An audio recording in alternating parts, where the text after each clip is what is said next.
10.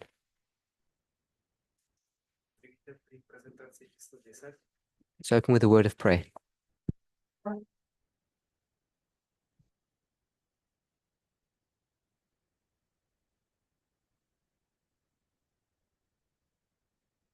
Holy God, we thank you for your goodness and mercy.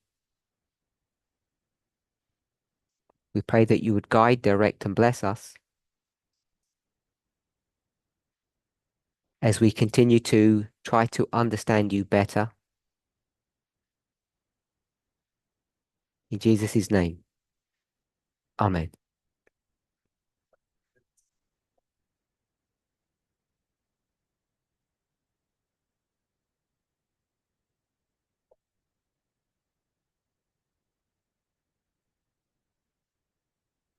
Just a little bit of housekeeping. I believe we have 3 presentations left after this one. So there should be 13 presentations at this CAP meeting, I believe.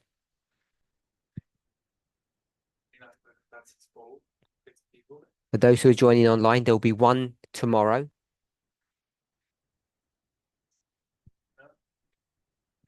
And whatever time zone you're in European time, that will be in the morning. We won't have an evening presentation.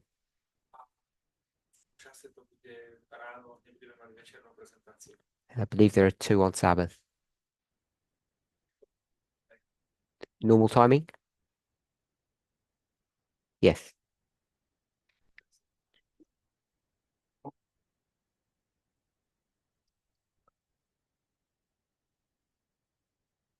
In our last presentation, if you're online, it will be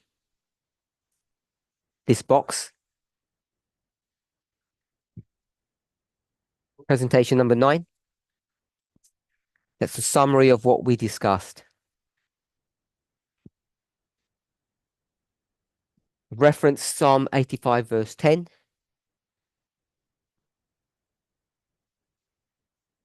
And what was the reason that we went to that verse?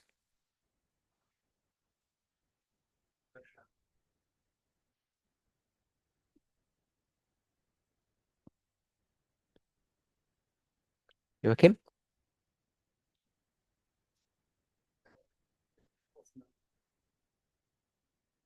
We looked at God's characteristics.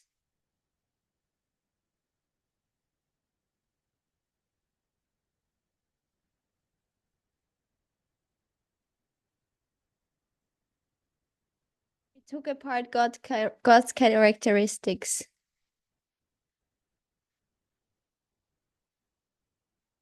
And Did you say? we examined God's characteristics. That's what she said. What did you say? Before that, she corrected you. I think you said something else. Yeah. Her translation was better. In English, at least, where I don't know what was said. Anything more?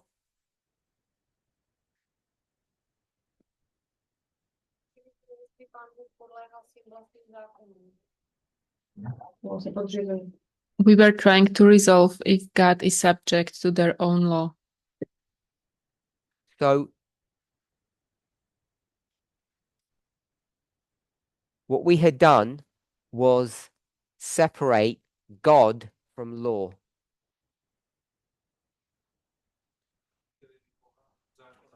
Someone reminded us that they're the same thing.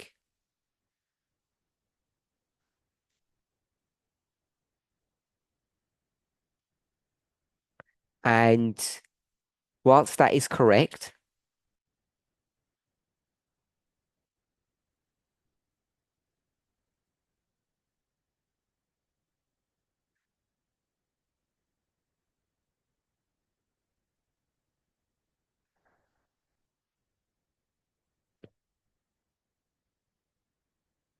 we could go to various passages.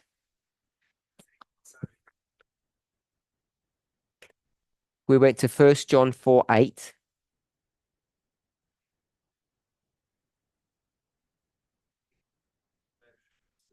Doesn't speak about law. Speaks about love.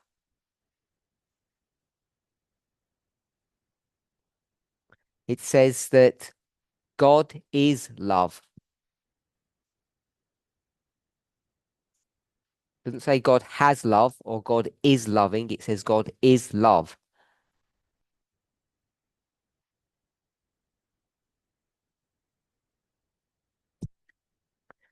And in a similar way, Peter reminded us that God is law.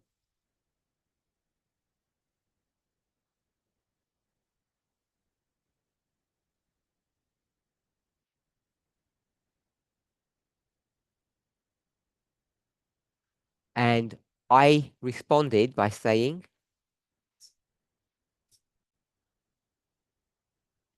that it's useful to deconstruct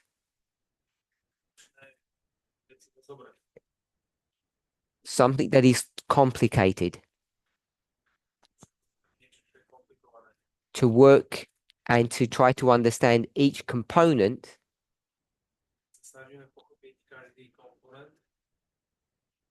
And then what do you do?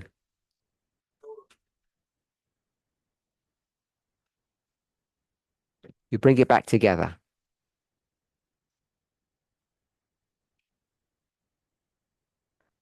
And we went to Psalm 85, verse 10, because in that verse, it deconstructs God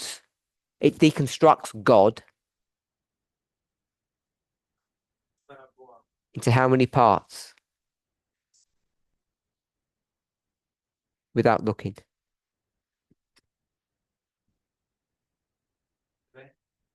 Who? You remember, Monica? Wasn't two. Four. It it does two back-to-back comparisons.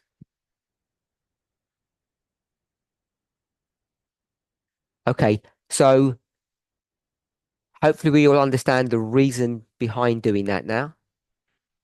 If there's no questions, we'll move on. We then went back to our question of why. And that's over here, lesson 6. We know why is because of sin, but we moved on from that concept. And when we speak about why, we said it's either to restore or to punish.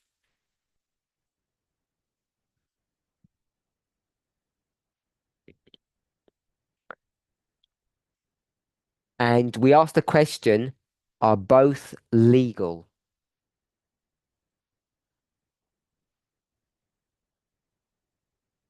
And we've said that both are legal.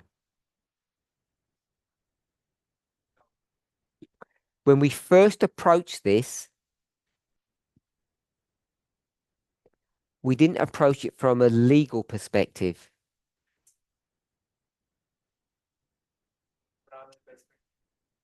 God has changed the environment because humans had sinned.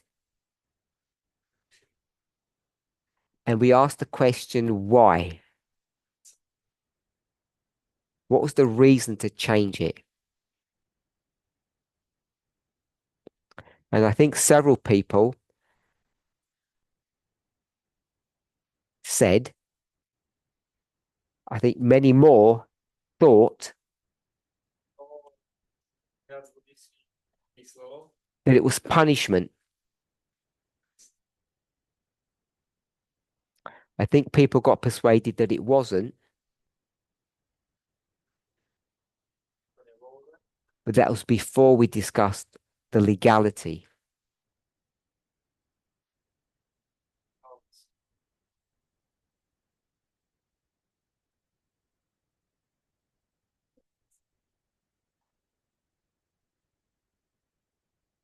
Can anybody remember what reason we gave?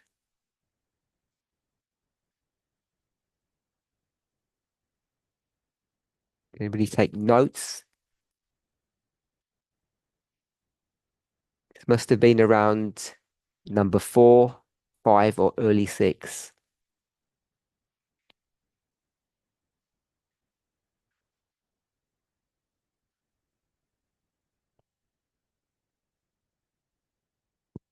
I'm going to move on, but hopefully someone might be able to find what logic we used.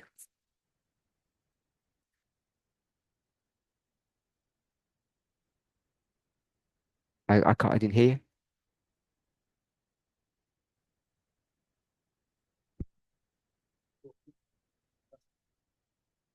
We said, why does God change the environment? And I don't think we used a legal argument initially.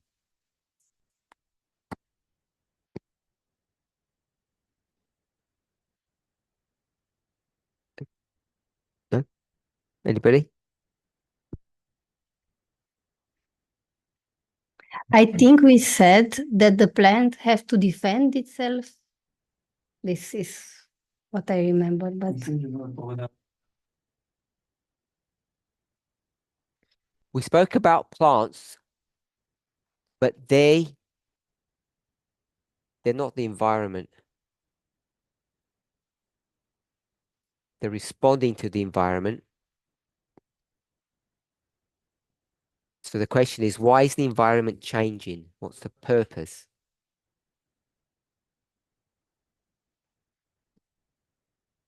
And many people said or thought that it was punishment.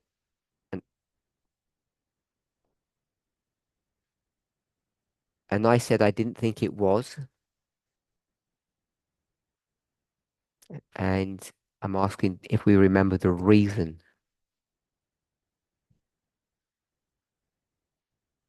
We'll go with Rodolfo, Joachim, Tamina.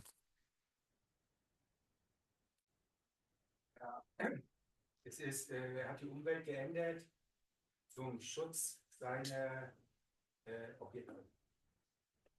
he changed the environment to protect the objects or his objects.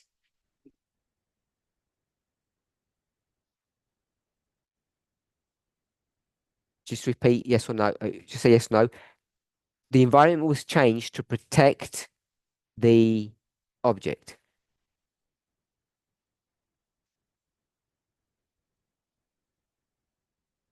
That's what you said? Joachim, you disagree?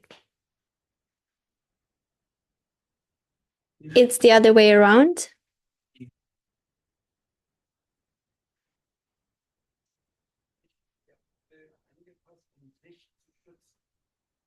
The plant made itself fit in the environment so it could protect itself.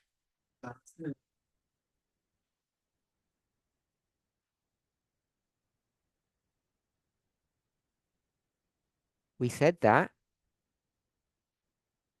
Paula just said that too. But my question was, why change the environment? If the environment didn't change, the plant wouldn't have to do anything.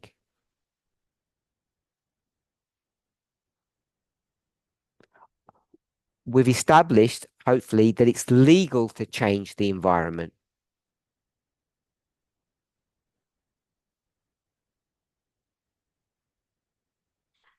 But that doesn't answer why the environment was changed.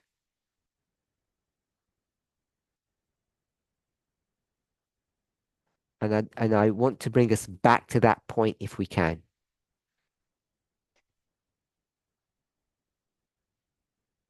Does that make sense? Joachim? Does that make sense? Okay. Tamina?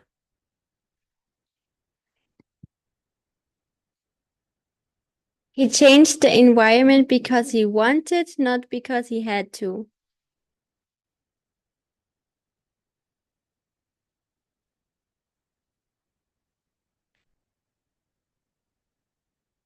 Why did God want to?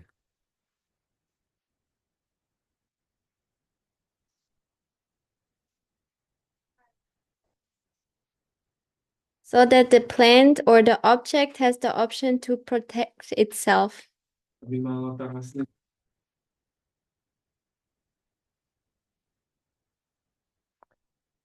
So that's a circular argument. So that can't be the reason. So Tamina said, you said want, not have.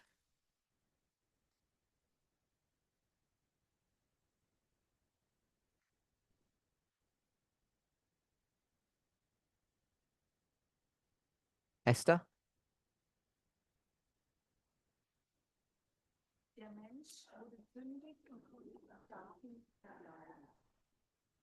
The human sinned and he couldn't stay in the garden.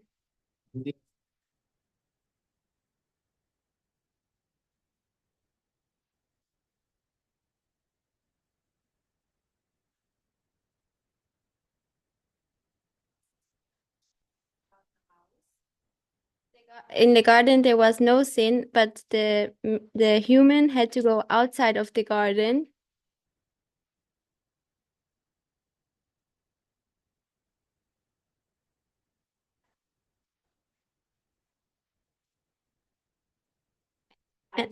And for that, there needed to be created a sinful environment so that everything dies.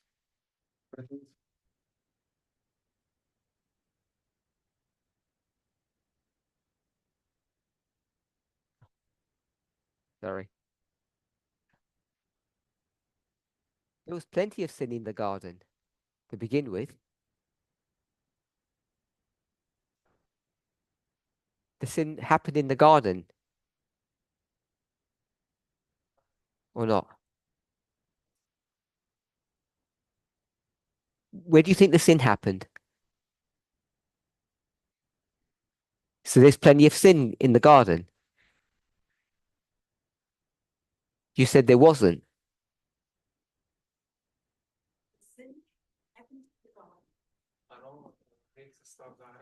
And there's no sin outside of the garden.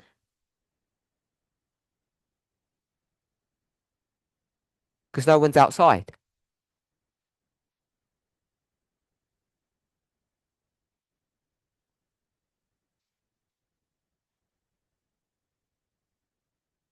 If you start going wrong, I'll stop you.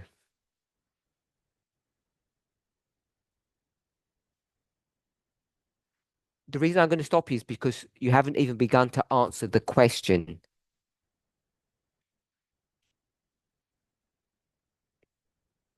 You're just retelling history.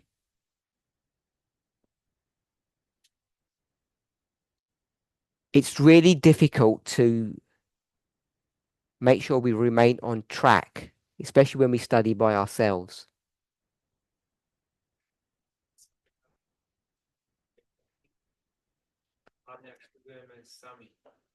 So it might appear that I'm being critical on Esther, but I just want us to see how difficult it is to do this.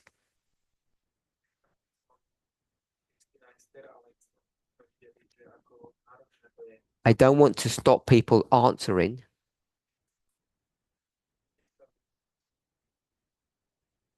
But remember the question. And as you try to answer, at least make some mental mark that you're actually answering the question.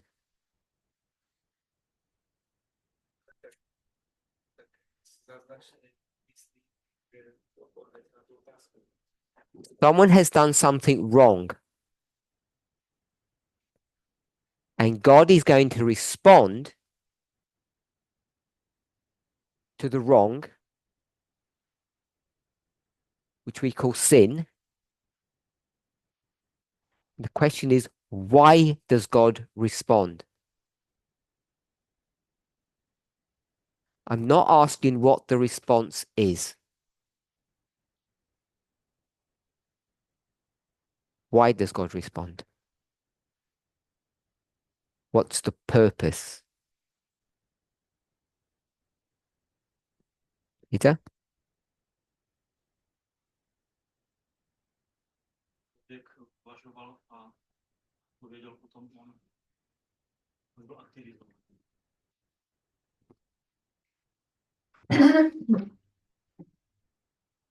That the person will consider things and get activated. So the person will, sorry, I'll do it. I'll do it. So the person will consider what they have done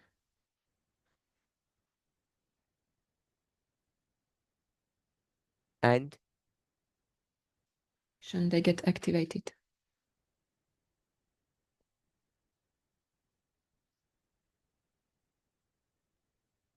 so they will consider their actions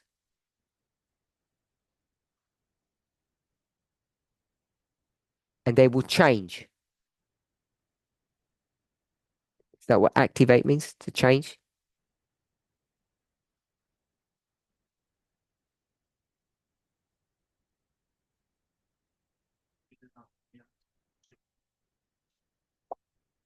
The person has to respond to the change of environment.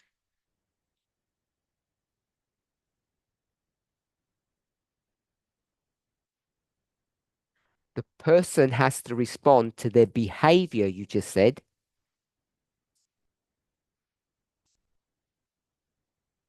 You said consider their actions and activate.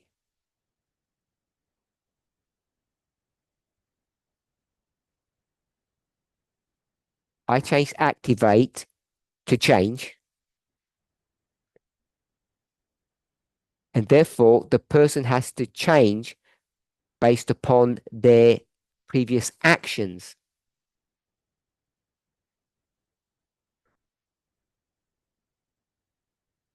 They're not changing because of the environment. Okay, who had the hands up here? Joachim?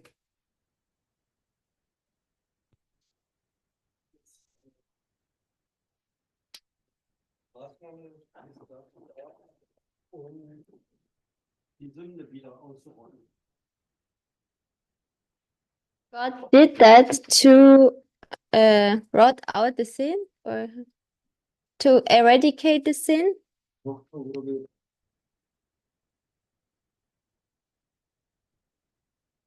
Have you finished?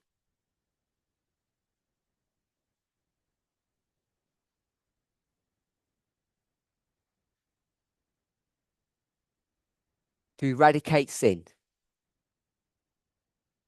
That's what you said? Esther, you had your hand up?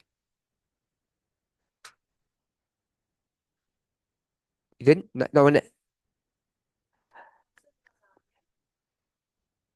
You were asking about the purpose.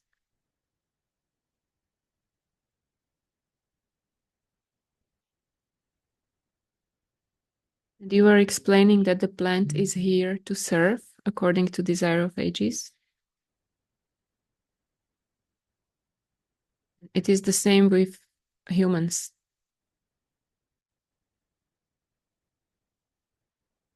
Please don't translate this. Can you repeat what you said? I didn't hear. All three sentences. Just the last one. And it is the same with humans. So we're all back together. This problem starts with human beings.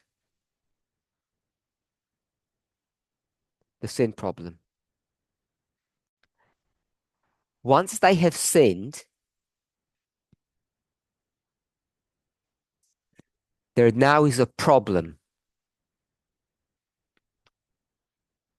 And it needs to be addressed. Fixed, if you like.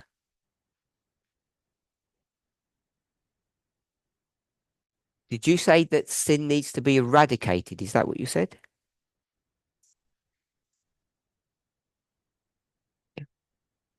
So Joachim said sin needs to be eradicated. I've just said sin needs to be dealt with.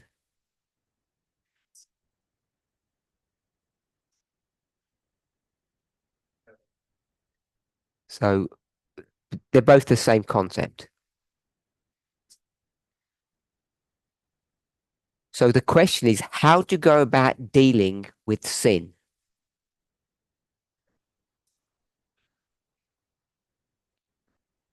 If you're God in charge, something wrong has happened, and how are you going to address this problem? Fix it. So, did anybody remember how we did this 4 or 5 presentations ago? You've looked through your notes.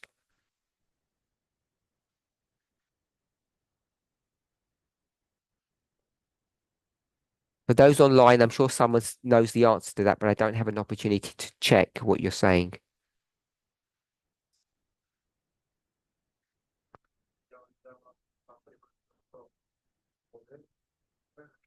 Nobody here.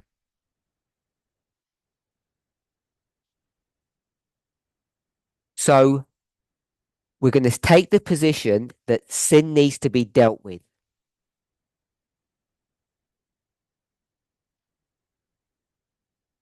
So when you want to deal with a problem, how do you go about doing that?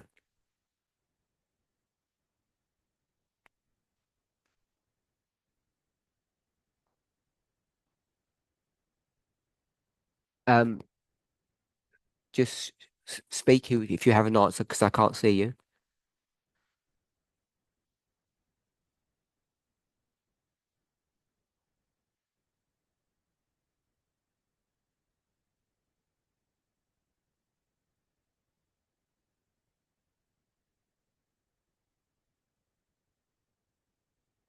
Nobody?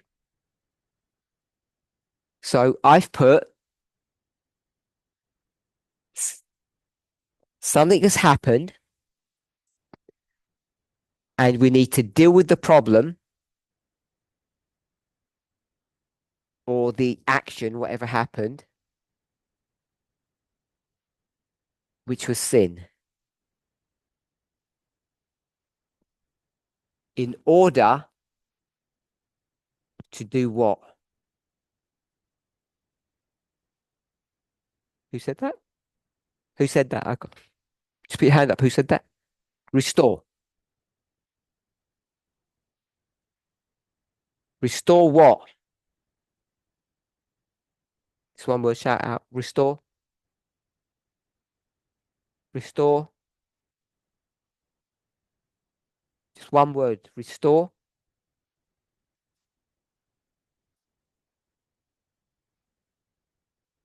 Harmony. So we have to deal with the sin problem in order to restore harmony.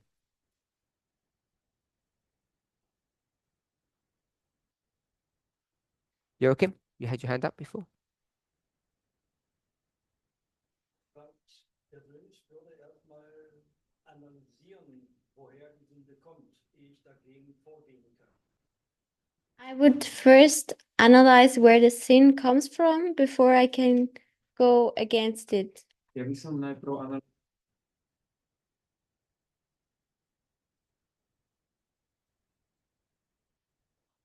Sin came from humans.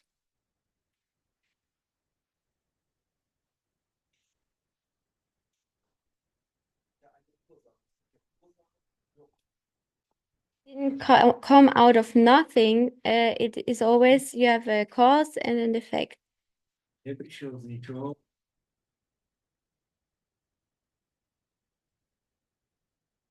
They were selfish, self-serving.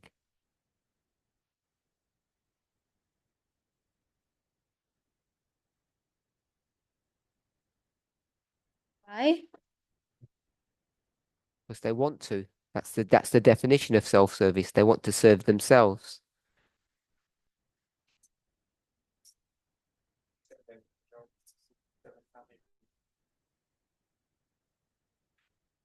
Anyone else?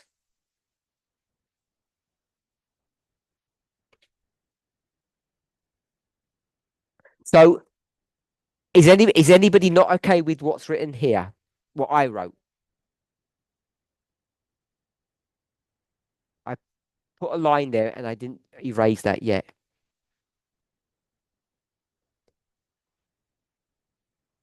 So God, you need to deal with the problem, sin, in order to restore harmony. So when you're going to deal with sin,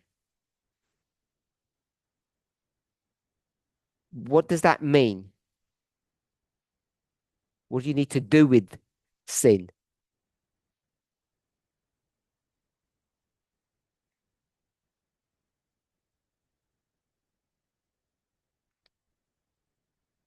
What do you need to do with sin?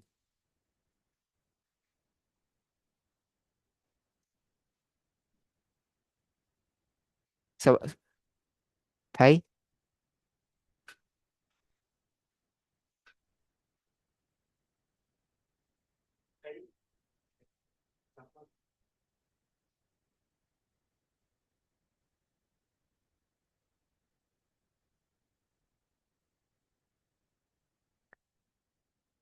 anyone else? Please go ahead. We have to take into consideration the law and the human first, and yes, the human beings.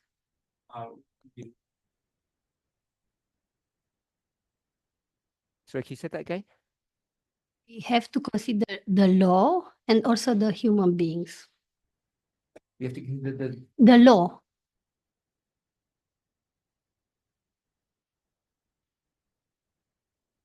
anyone else? I don't want to use law.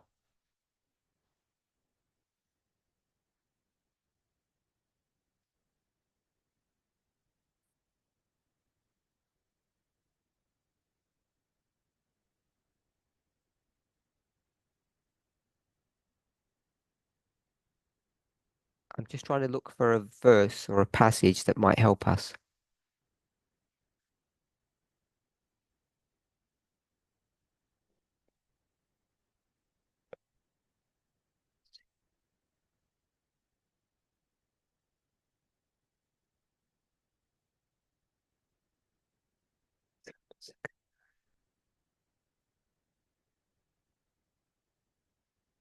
Okay, I'm going to take a risk. Let's go to Nahum 1:9.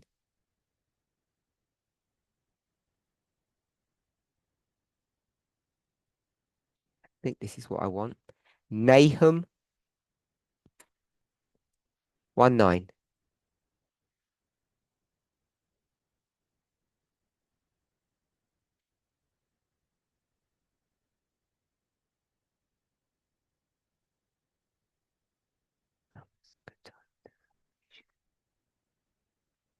Okay, if we're going to go with Nahum 1:9, is that what I said?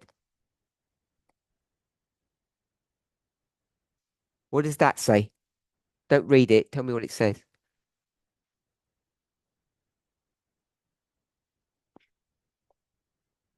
Who spoke? But when I ask the question, please don't just because I have translators. When rise again, Do it again. then when rise again.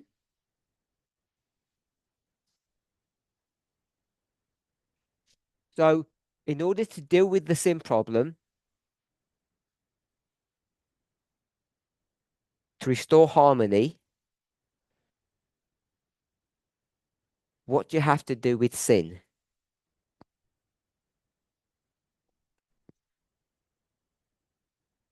Who said? Somerset? Mm, eradicate it. Eradicate it. Good. Icy? Icy? Yes? Sorry?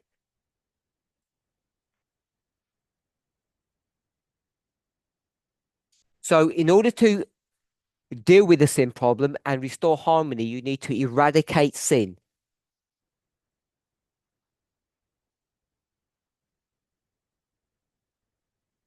Where is the sin?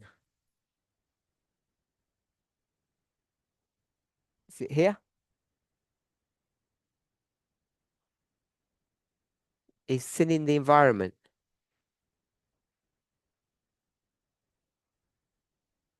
Put your hand up if you think it is. Put your hands up if you think it's not.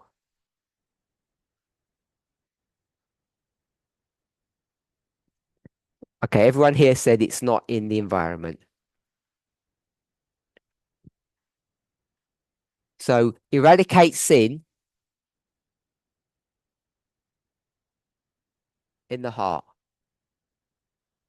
which is where it resides, where it lives. How do you do that?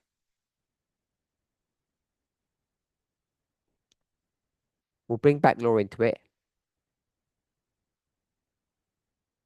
How do you do that legally? Now we'll take law back out. How do you do that? Monica? How do you eradicate sin from the heart?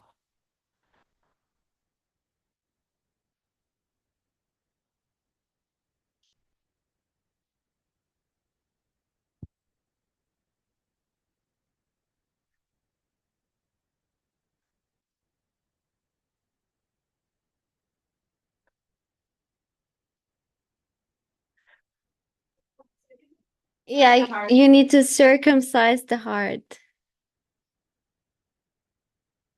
Or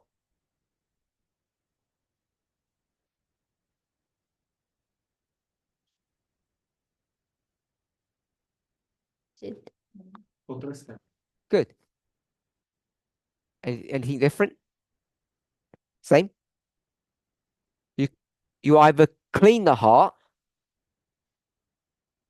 or you kill it. Both will produce the same effect. Are we okay with that? So, what has God just done? Created this heart for what purpose?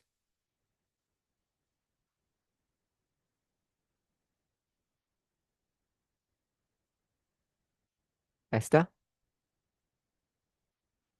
To love him. You mean like a pet? A robot? Who's him? Joachim?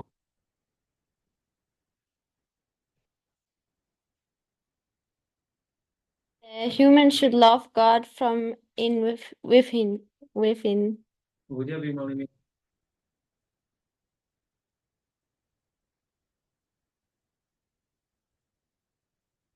All those answers are fine, but you seem to forget like past studies.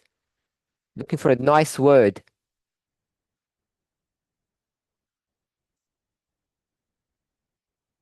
What's the question, Deniska?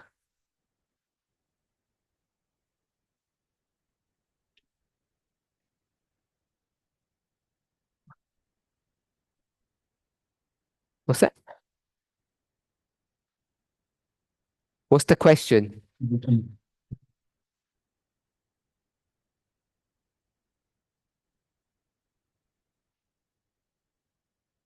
Radka is answering. What is the purpose of the change of environment?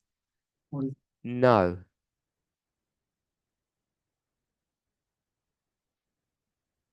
What did you say?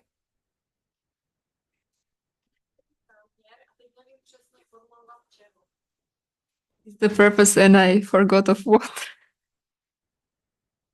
It might be environment then. Go on then, Peter. What's the purpose of? You said you got it in your notes. Oh.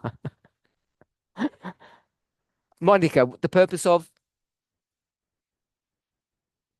Why did God create human? Yes. Why did God create humans?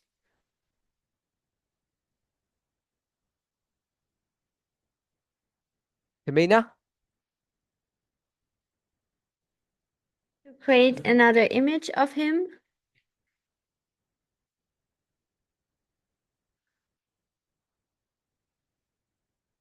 The answer is C in English.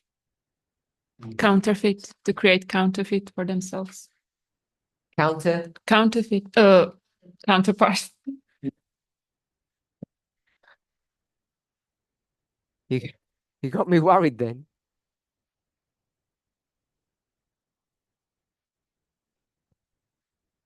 EII.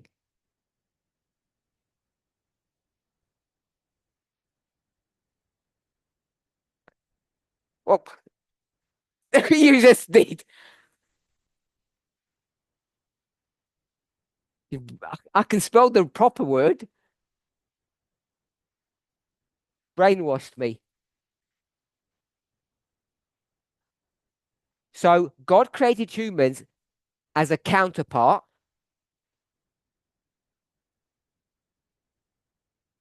Companionship, we could say. And at the very first hurdle,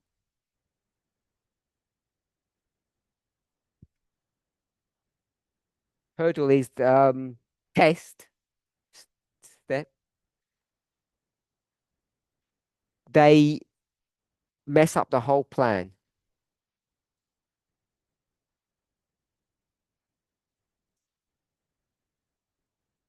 All good?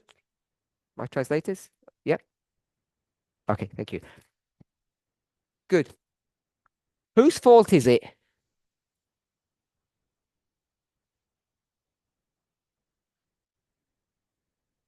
Is that a question or a statement, Esther? Question then. So not God's fault. Just tell me whose fault. You tell me whose fault.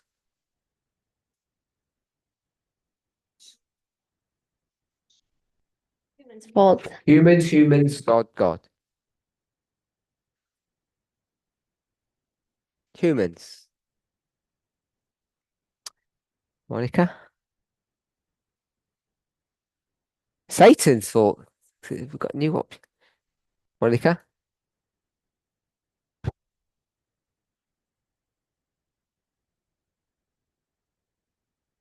Responsibility for it. Just tell me whose fault, not who takes responsibility.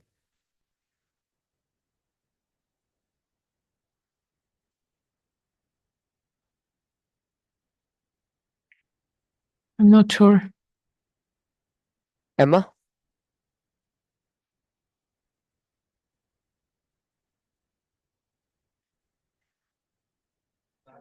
Depends what day it is.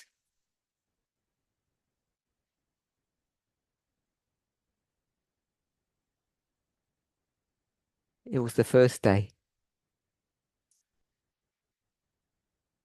Yeah, no. Humans. Natalie? Tell me why you give that answer. Natalie gave God.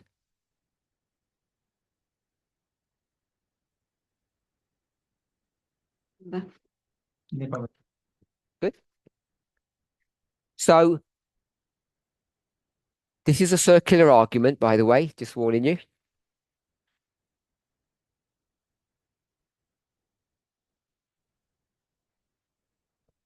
Humans are created Emma, with what?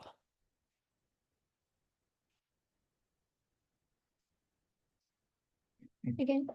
Just No, that's from, not with.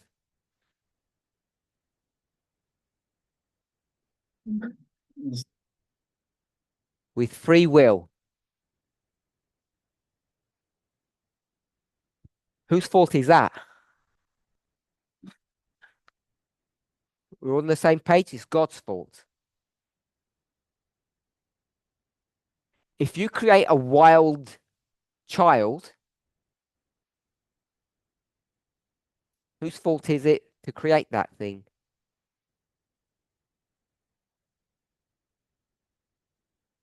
Parents' fault.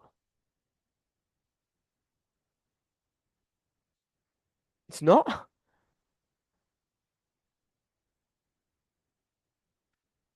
Put your hands up if you don't think it's God's fault.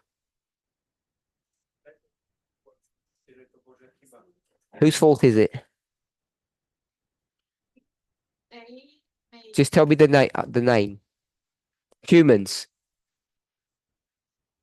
Monica. No whispering, please. No talking. No talking.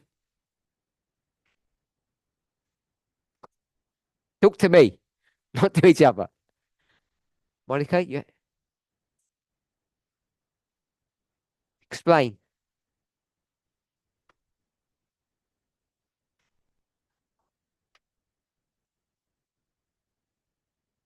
Parents have the task to educate the children.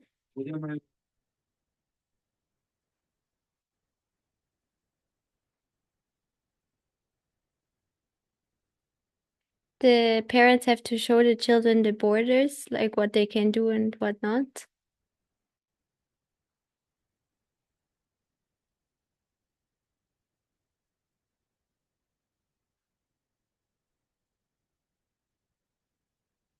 Um, how to say, punish them into a certain according to their behavior, like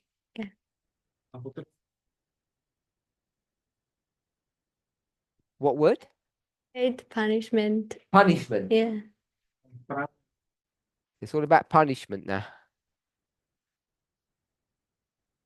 It's fine.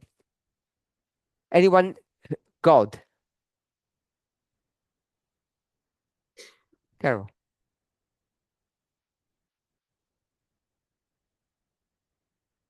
I don't think it was God's fault, Oh, okay.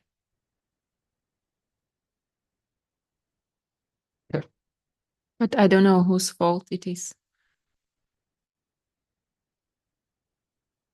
How do you know it's not God's fault?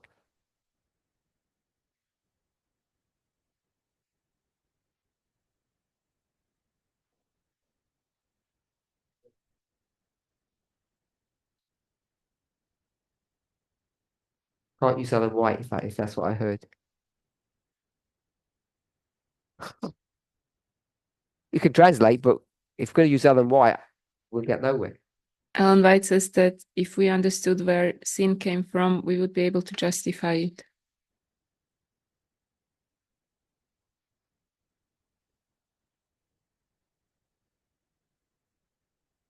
Sin came from free will.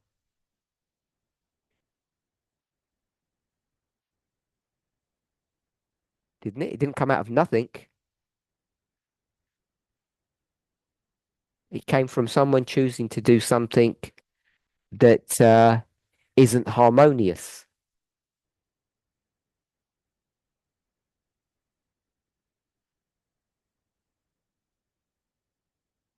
Anyone else? Emma, you said God? You disagree with Monica? Did she say God?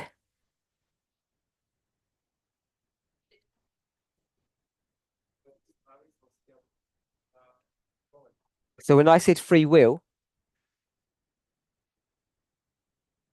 what's that? You did say God. Carry on then. You said God. You disagree with Monica.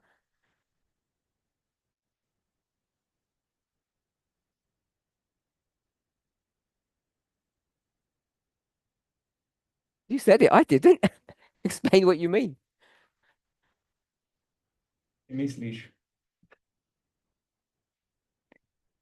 I think I'll go back to humans. I said humans originally.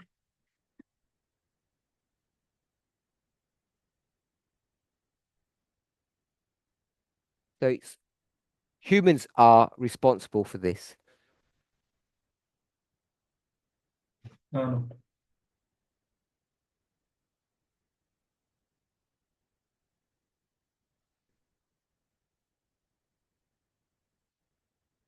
I think we should define what the error is.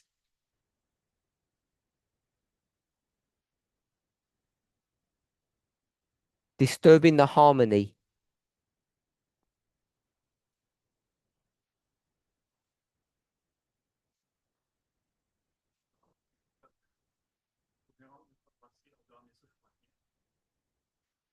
Sorry, that's the translation problem.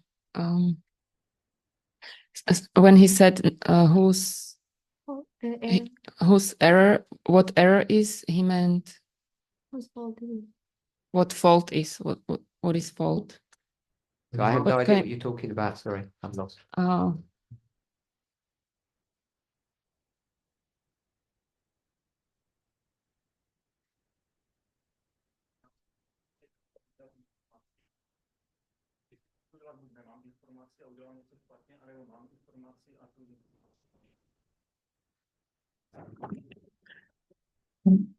He says that he thinks it's human because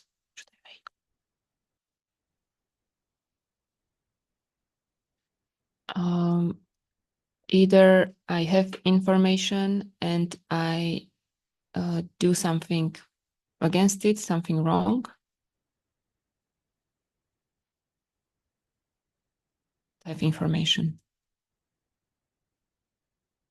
I don't understand that answer.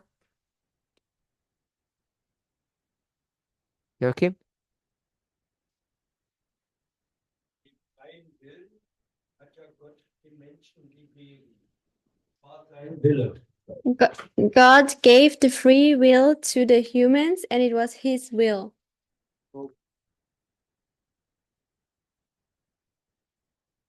Who is the his?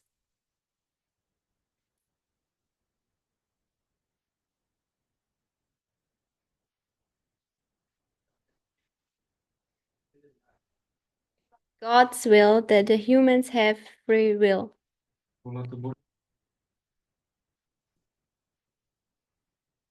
We'll agree with that.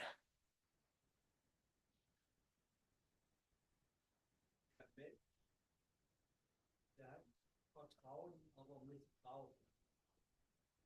Humans abused, no, not abused, misused the trust of God.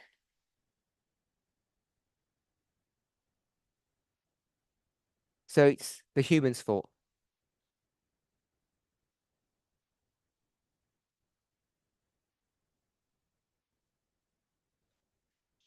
Freien Willen hat, das ist auch Gott. Don't have to repeat, just say yes or no. It's the human's fault. Because you're just repeating what you already said, I think.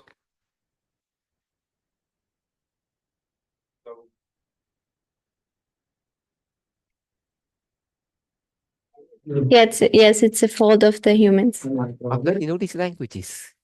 This can't be.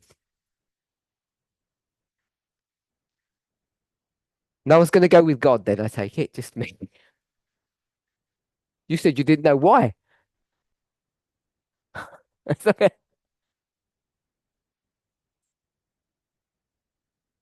Yeah. You said you didn't know. Okay. God. Tell me why God's to blame for this.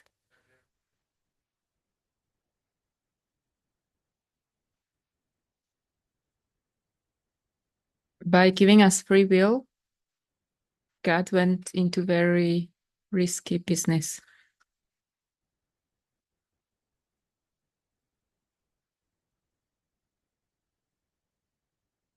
By creating humans with free will, God is taking risks.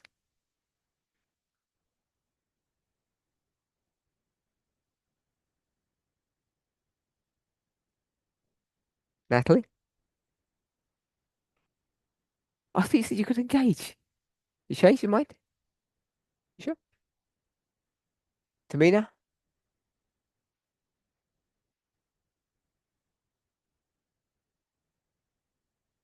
It's God's fault because he wanted to have a counterpart.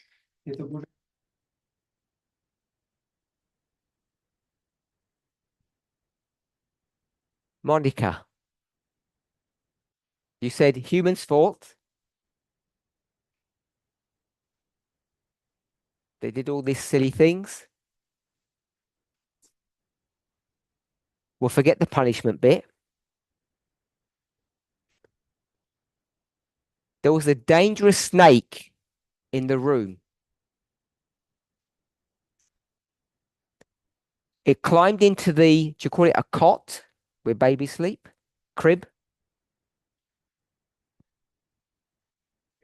It's climbed into the crib of the baby and bit it.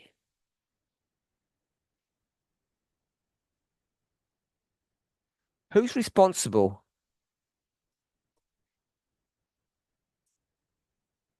God.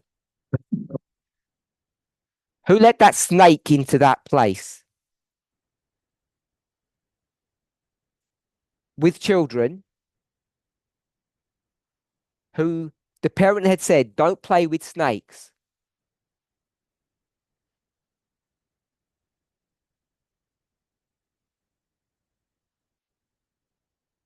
I think you can see this is parental lack of responsibility.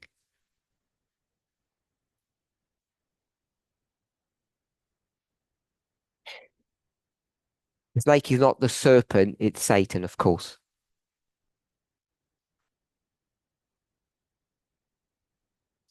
You have a big universe. And where does Satan want to go?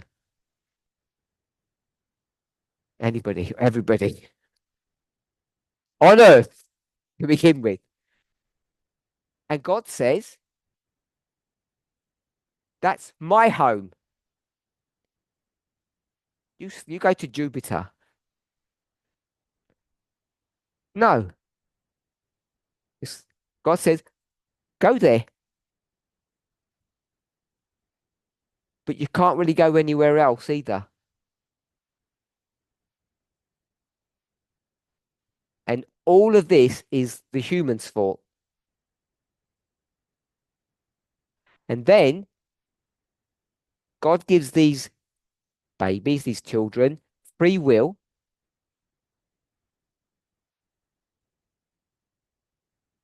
Which they have no experience to use properly. And we say it's their fault. I guess that's why most of you beat your children.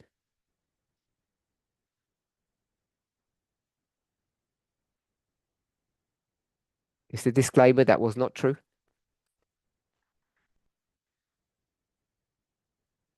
Because it's their fault when they get into trouble.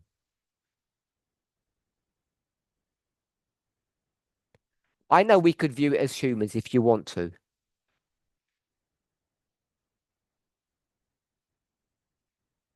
In gambling, they call it the odds, the statistics, the percentage.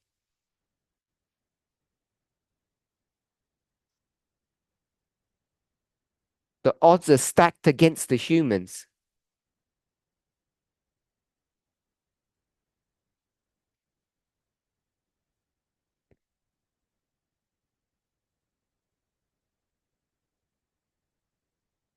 All good? Anybody want to comment?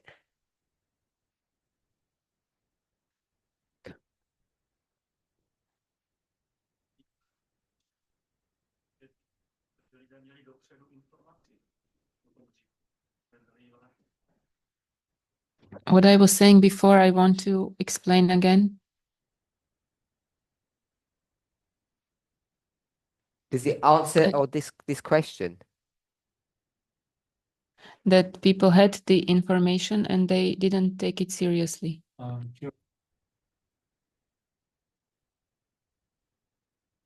If you have someone who's immature, You hold them accountable for their actions.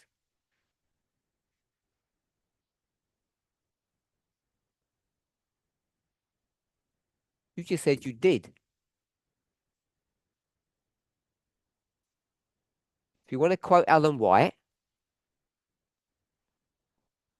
what's the difference between Lucifer and Eve?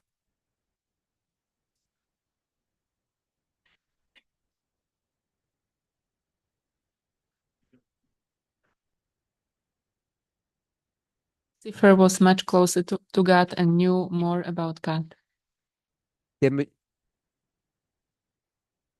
Their maturity.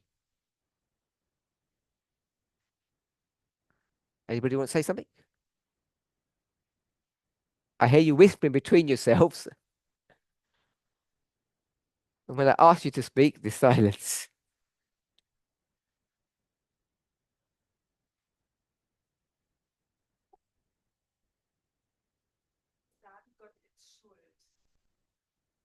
You say that it is God's fault. You said. Or I said.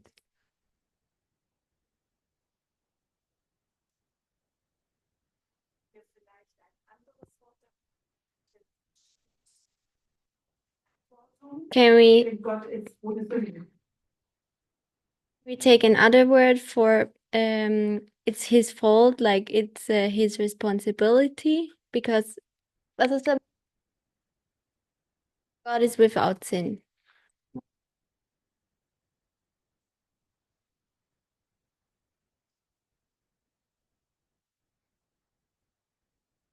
Fault and responsibility mean the same.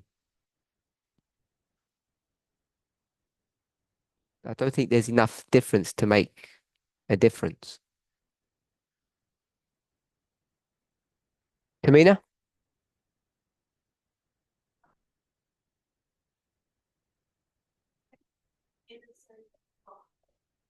Why would God tempt innocent people?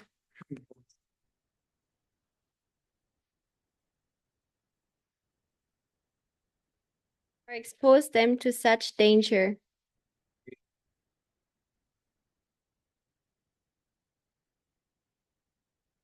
Leave that one. I'll answer this question, but we're breaking the rules when you ask me questions. I'll answer that one.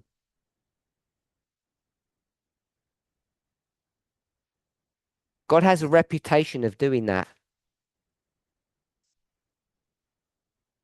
It's not the first time. It's the second time that we know of.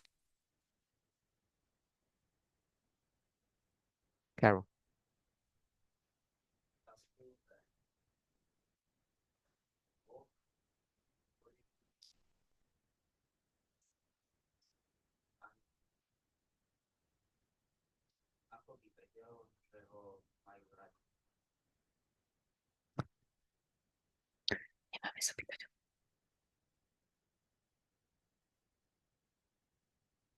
I have a question. Go ahead. If God was protecting humans from sin for eternity,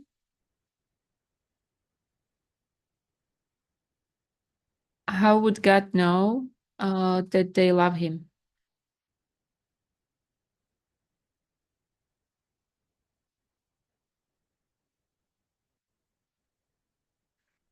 When Tamina tried to answer that question, she said God was horrible.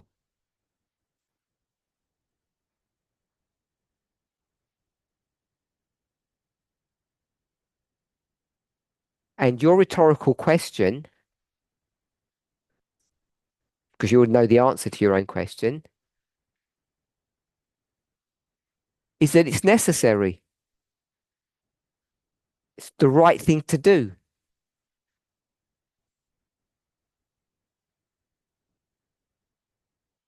I don't know if you agree with that.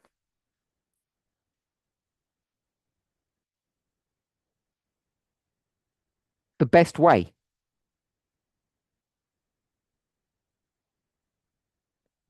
Marika? Tamina used the word innocent. But my question is,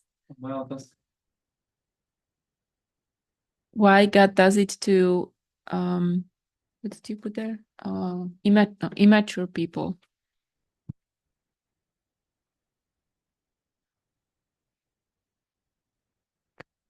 That bit The- first.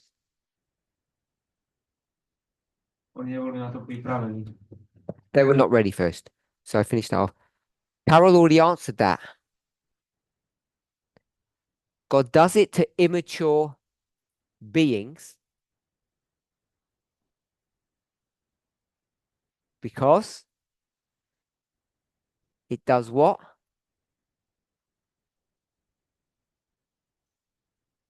Makes them mature. I think that's what he said. You have to expose them to stress in order for them to develop fruit.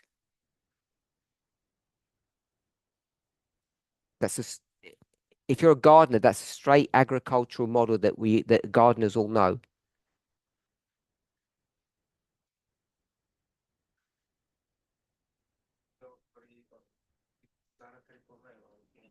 You stress the plant in order for it to produce fruit.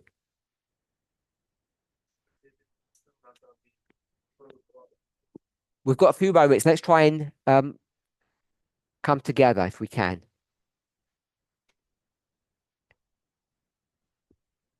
What's the question? Monica, remind us.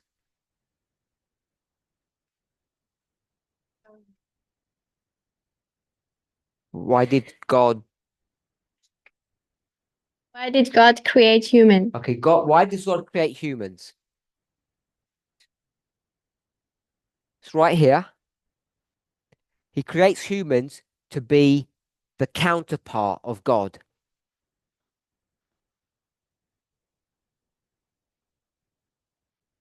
We'll just say partner. In the King James, it uses the word meet, M-E-E-T, which means suitable.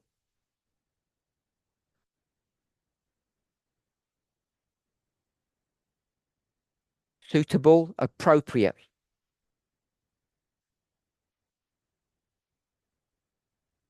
That's Eve to Adam. And it works the same from human to God. This is an appropriate partner. And one of the overarching characteristics that makes humans an appropriate or good partner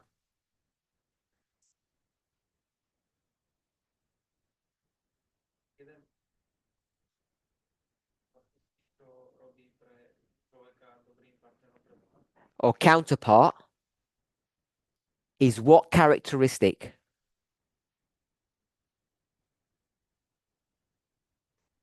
Free will. As soon as you introduce free will into a being,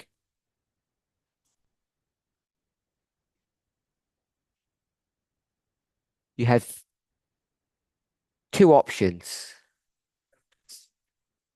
You either wrap them in cotton wool so there's nothing that can get to them,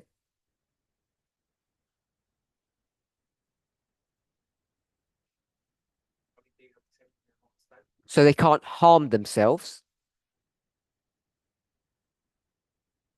Are we all good? Cotton wool, yes? Or we do what God does. Help them to be able to use their free will.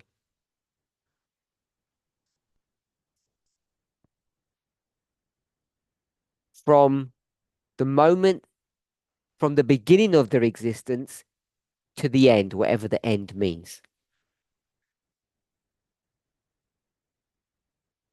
Because we know what the beginning means. Birth, creation. If you wait too long, you get problems. So you want to begin to train them as soon as possible.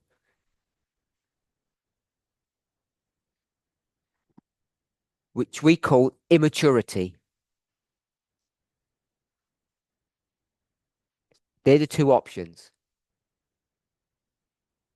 You wrap them in this bubble, or you expose them. And Monica called that risky business.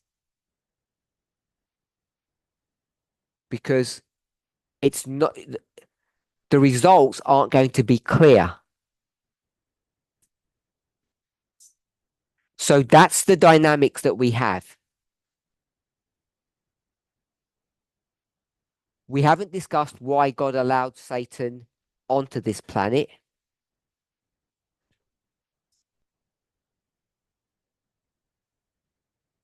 Allowed him either to impersonate a serpent or enter into the serpent.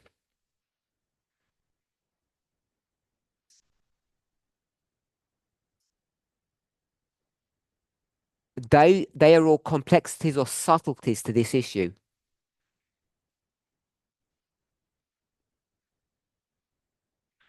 So it's God's will that humans do not fall.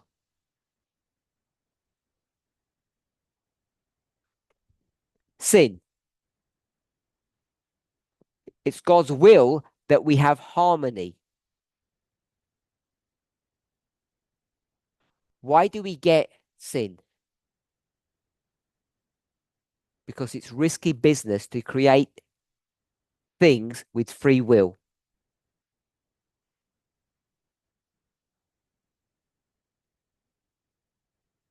So once you've gone to all of this effort,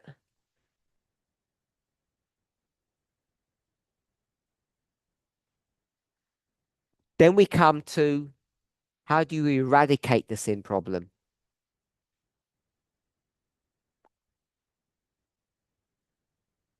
And Monica gave us two options. Paula, the two options are? They had to take care of the law and also to restore the law on him. No, not the law. Right. Two options. Okay, I remember. Either make a new heart or change. No, they're the same. I don't know the other option.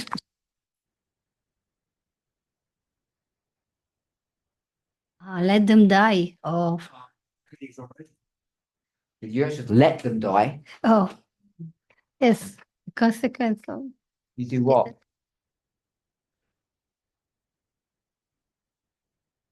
so make a new heart, or they stay with the same heart, but they die.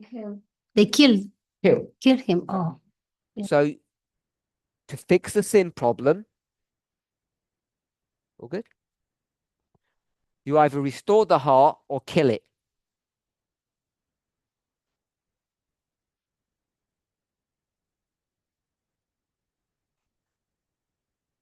Who wants to answer this question before I ask it?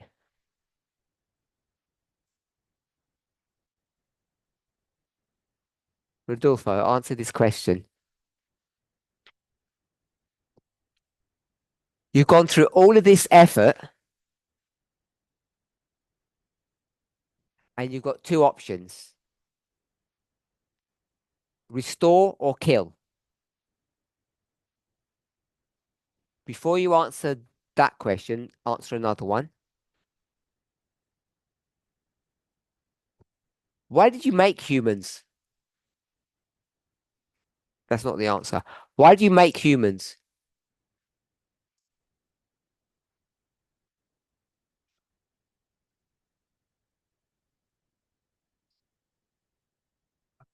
Gegenstück.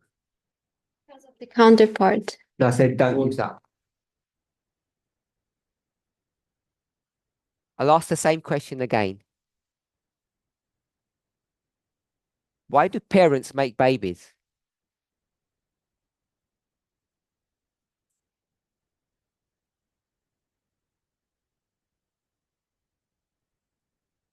Why do parents make babies?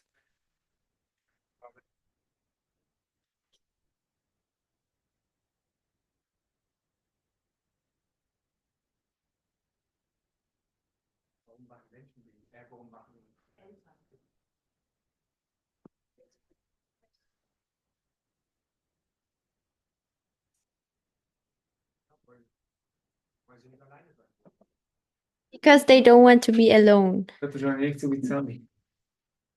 Because they don't want to be alone. So God creates humans because God doesn't want to be alone.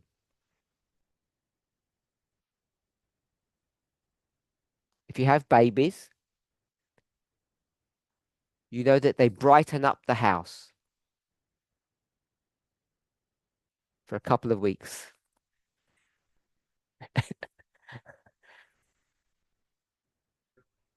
Sylvie, you want to answer a question? No. Okay, so we've made these humans because we're lonely. Now they destroyed the harmony of the house. And we've got two choices. Change the heart or kill it. Let's go down the path of killing. What would happen if you killed it?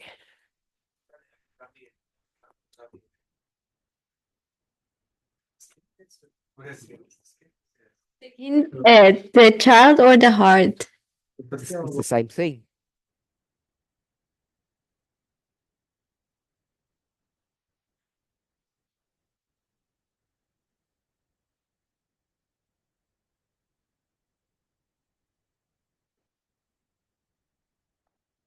Then the parents are sad.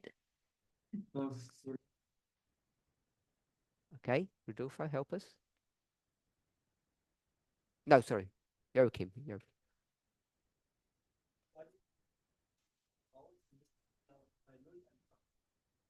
They are not only sad, they would have to start all over again. Do we get that? You have to start again. Tamina, what's the problem with starting again?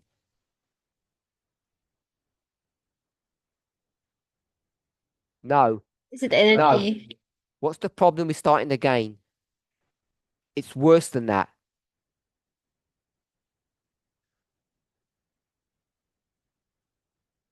You're likely to go down that same path again. Unless you create a dog or a robot. That's your only protection. To stop getting into that mess.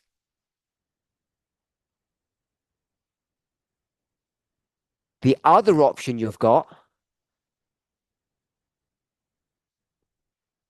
Deniska, what's the other option you've got? Killing just is either loneliness or you start again.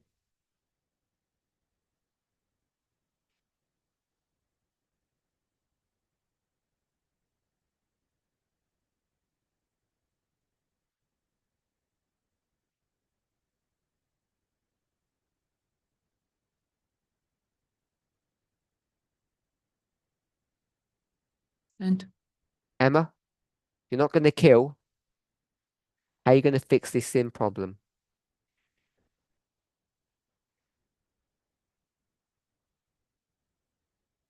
With a lot of pain and a long journey. Try and stick to what we've done.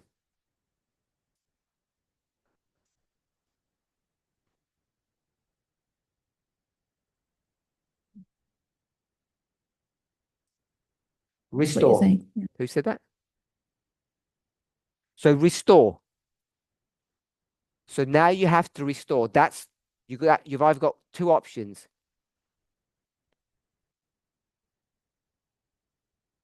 So now you're going to have to restore this heart.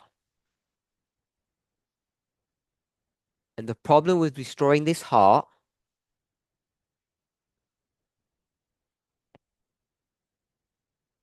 is what? It's got what? It's got free will. Tamina. You need to change the environment. Let's not go there yet. So harmony has been disrupted.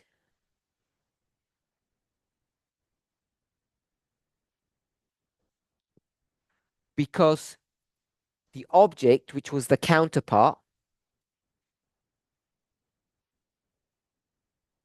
exercised its free will,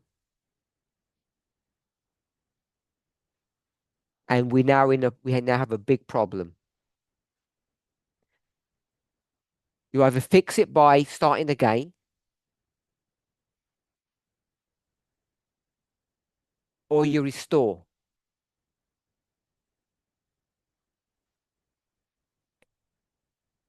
Either I'm wrong or I'm right. Killing is punishment.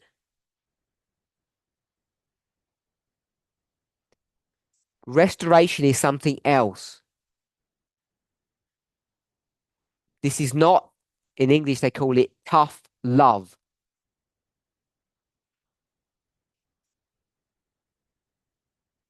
That means restore by punishing.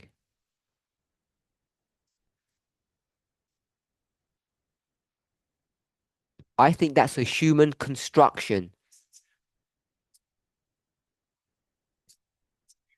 For God, it's a strange work.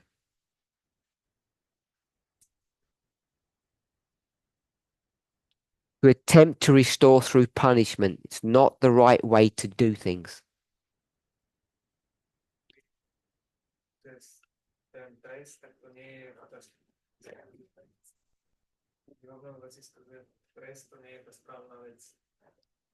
So, God is going to have to create an environment or a system or a response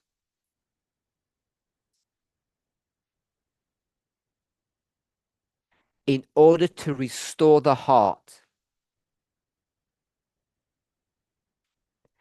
God could do it through various means or mechanisms.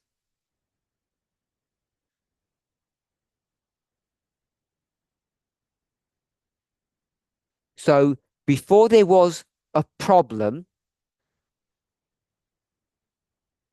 you had harmony, of course. And the environment was designed for a harmonious relationship. There's harmony with the human, harmony between the human and God. And there's an environment that meets those needs or those requirements.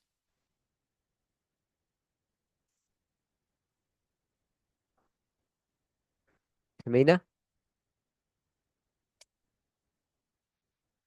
Yeah.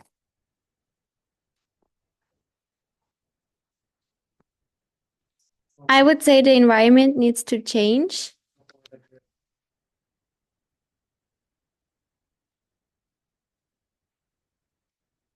The object now can choose for free restoration.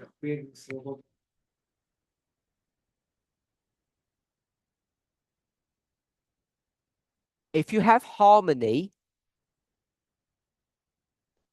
you have one environment that's designed for that situation.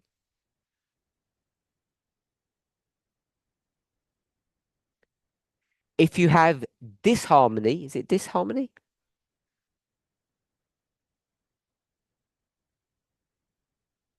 That environment that you had, what can we say about that?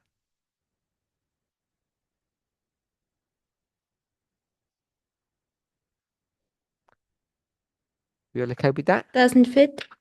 Don't understand? This harmony doesn't fit. We had harmony, environment one. That environment was designed for harmonious relationships.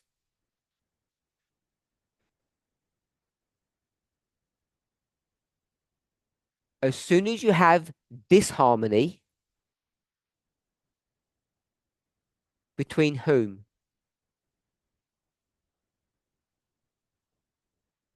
Between whom? Not Adam and Eve. Between humans and God, then that environment is not fit for purpose.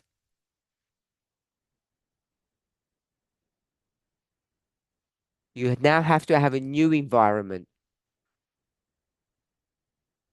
We'll stop there for a second. Yuta? We'll have distorted relationships.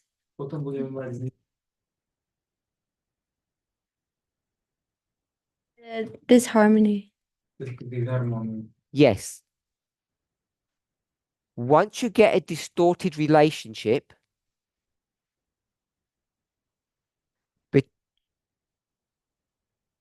between humans and God, and human to human, that environment that was created is no longer fit for purpose.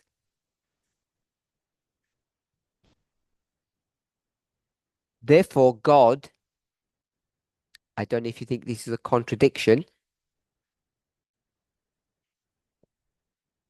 has to change the environment. If God doesn't change the environment, what can you not have?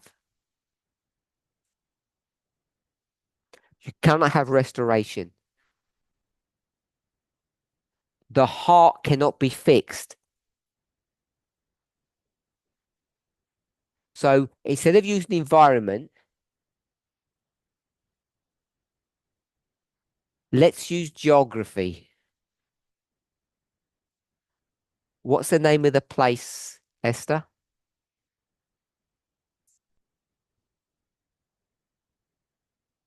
You told us before, that's why I asked you.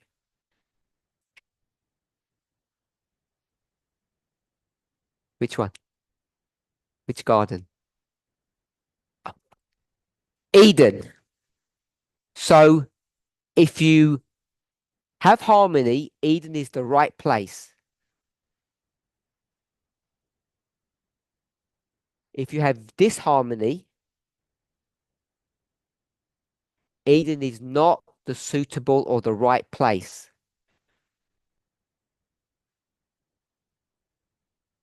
Are they thrown out of Eden to punish them?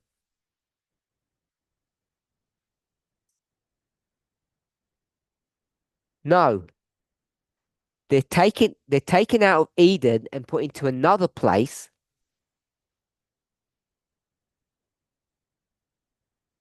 because it's the most suitable place for them to be restored.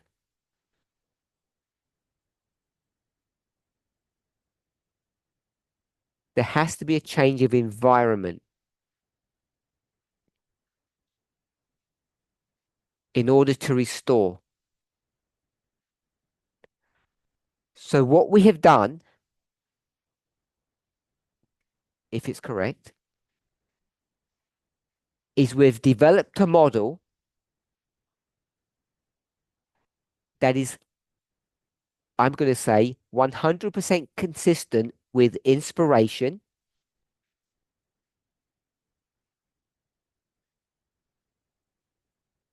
with the surface reading of history, and it explains God's actions.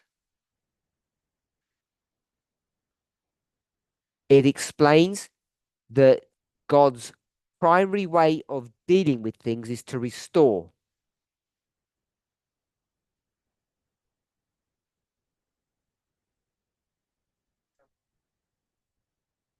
It's built upon the premise that God created a counterpart with free will.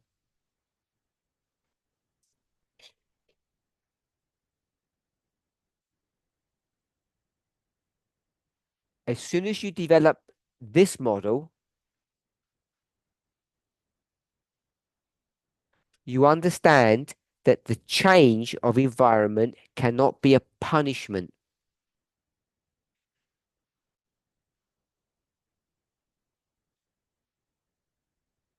It's all designed to help whom?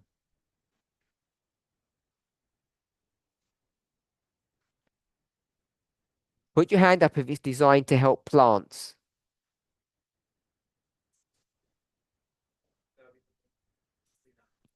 No hands up. No hands up. Put your hands up if it's designed to help lions or baby deers. No. They all become an environment that's not very good for them. Lions didn't want to eat baby deer.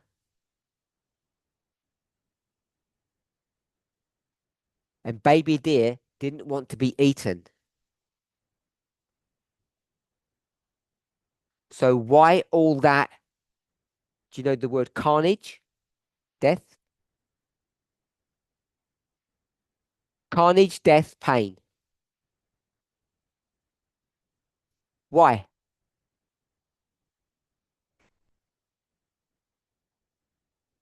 To restore humans.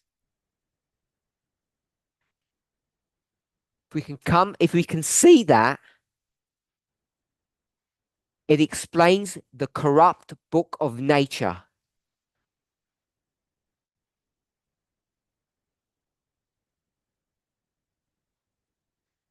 In its corruption, maybe we should say in its modification.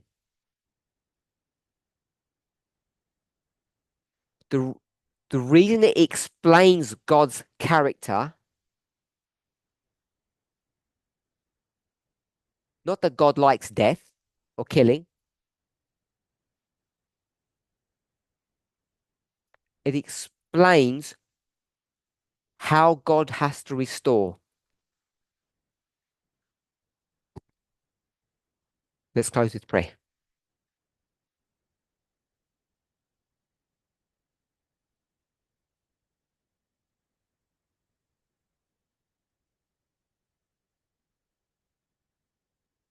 Holy God, we thank you.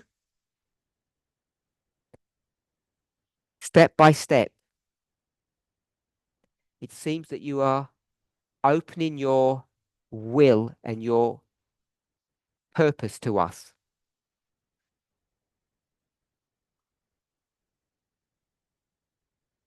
Help us to persevere. Help us even if we don't understand yet. In Jesus' name, amen.